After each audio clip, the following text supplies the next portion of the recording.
Today we will be discussing about exogenous factors influencing level of plant metabolites.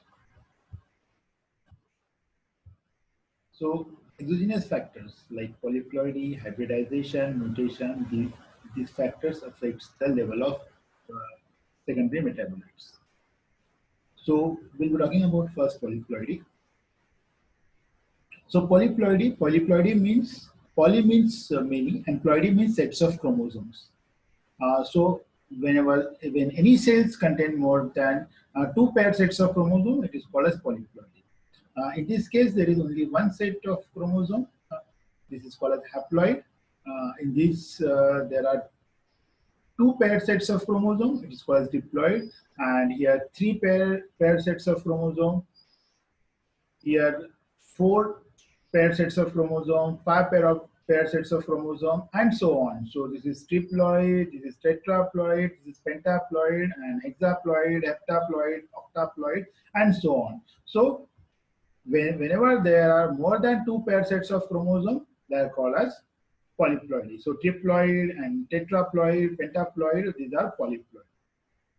So generally, what happens if we see the male and female from parents in gametogenesis, gametes are formed, and these gametes are reduced gametes, and they are haploid gametes.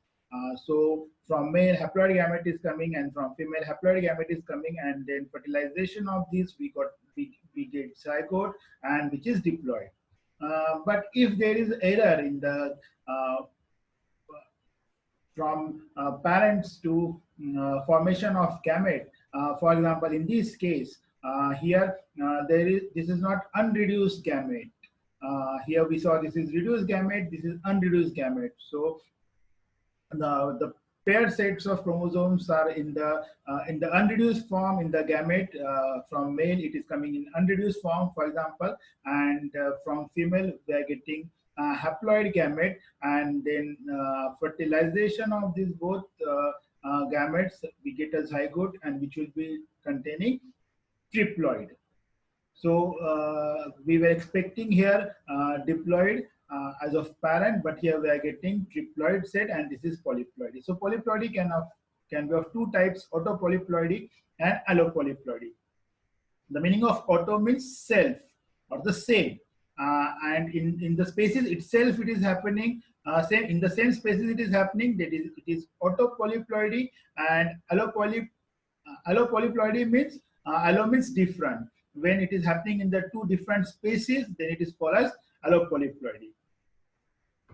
And many factors affecting the polyploidy, like heat, temperature, then some chemicals, UV, X-rays, they are causing or they are inducing polyploidy. And one of the natural chemical is colchicine. Colchicine is obtained from colchicum, and colchicine causes polyploidy or induces polyploidy. So if we want to, as polyploidy is giving some beneficial effects or increasing the secondary metabolites, so treatment can be given to seed to induce polyploidy. This can be done by soaking the seed in a solution of colchicine, 0.2 to 2% of colchicine solution, and in this 1 to 4 days seeds can be soaked and then they are planted. Or it can be induced in the young plant, the soil surrounding to that young plant or seedlings, it is moistened with the colchicine solution. So colchicine will be absorbed by the roots and the polyploidy can be induced. Some of the examples of polyploidy is mentioned here. For example, in case of Atropa belladonna, if it is tetraploidy, then it is observed that more than 60% increase in tropane alkaloid is found. So from diploid, if it goes to tetraploid, then there is increase in the tropane alkaloids, more than 60%. And generally in the Solanaceae family, it is observed that if from diploid it goes to tetraploid, then there is increase in the constituent, amount of constituents. Then the next example is Acorus calamus. If it increases to a triploid level, then more than 50% increase in the essential oil is observed. and whereas if it goes to tetraploidy, then 300% increase in the constituent is observed. Uh, Next is Trigonella, methi, and where in the triploid condition it shows presence of diosgenin, one of the constituent which was decreased in case of methi at the triploid condition. So whatever whatever amount is present in the diploid, it is reduced in the triploids condition. Then Papaver somniferum, if it is reaches to the tetraploidy condition, then there is an increase in the morphine content. Lobelia inflata at polyploidy triploid level, more than 50% alkaloids are observed. In case of digitalis purpurea and digitalis lanata at tetraploidy, it showed presence of less amount of glycosides present in both digitalis purpurea and digitalis lanata. But in case of digitalis lanata, though the glycosidal content decreased at the tetraploidy, the amount of lanatoside A and lanatoside B was increased. And these are the important constituents of the digitalis lanata. So increase in the constituents were observed in digitalis lanata at tetraploidy, whereas the constituents of digitalis purpurea at tetraploidy was decreased. And in case of Dhatura anoxia, if it becomes haploid, then there is a decrease in hyoscine and atropine than the diploid. So this haploid, diploid, tetraploid, pentaploid, if it is increasing or the polyploidy level increasing, then there we can see the changes in the presence of chemical constituent. In most of the cases, the constituents are increasing, so polyploidy is having the beneficial effects on the presence of secondary metabolites. The next point is hybridization. So before going to the effect of hybridization, we'll see how hybridization is done. So the steps involved in hybridizations are selection of plants, emasculation, bagging, tagging, and crossing. First, we have to select the species which we have to cross. In the two varieties, we have to carry out the crossing. For example, we can take Papaver somniferum, that is opium poppy, and Papaver bracteatum, that is Iranian poppy. So Papaver somniferum contains morphine, whereas Papaver bracteatum contains thebaine.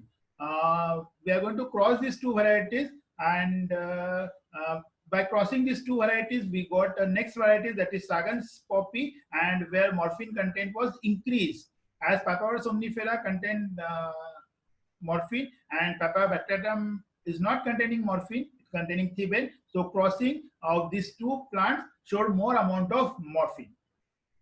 So first we have to select such species, different species. Then we are going to next step, that is emasculation. Emasculation means here we have to remove the anther or the male part from the flower. If the flower is having both male and female part, then by proper method we have to remove the male part, that is anther, either by hand or by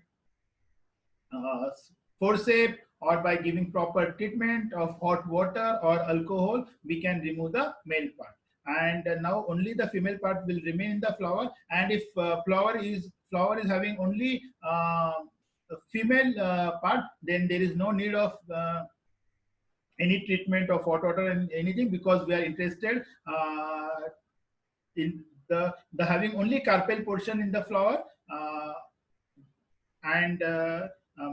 Once it is done, we have to cover it properly with the help of cloth or with the help of some polythene. And this is a bagging stage, whereby the other pollen grains will not affect affect to the carpel or the female part. And then we have to do the tagging, where we have to note the emasculation date, and then the day and time, and which species will be using for crossing, that also we have to mention there. And the next step comes crossing. So in case of crossing, the selected species, the pollen grains from the second species are collected from the mature anther, and then these pollen grains are kept over the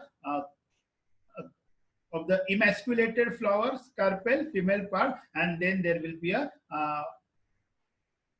these pollen grains will combine with the female part, and hybridization will happen, and zygote will form, and from that we will get fruits, and these fruits will be containing seeds. These seeds can be stored and they can be utilized. So this will be seeds will be a hybridized seeds.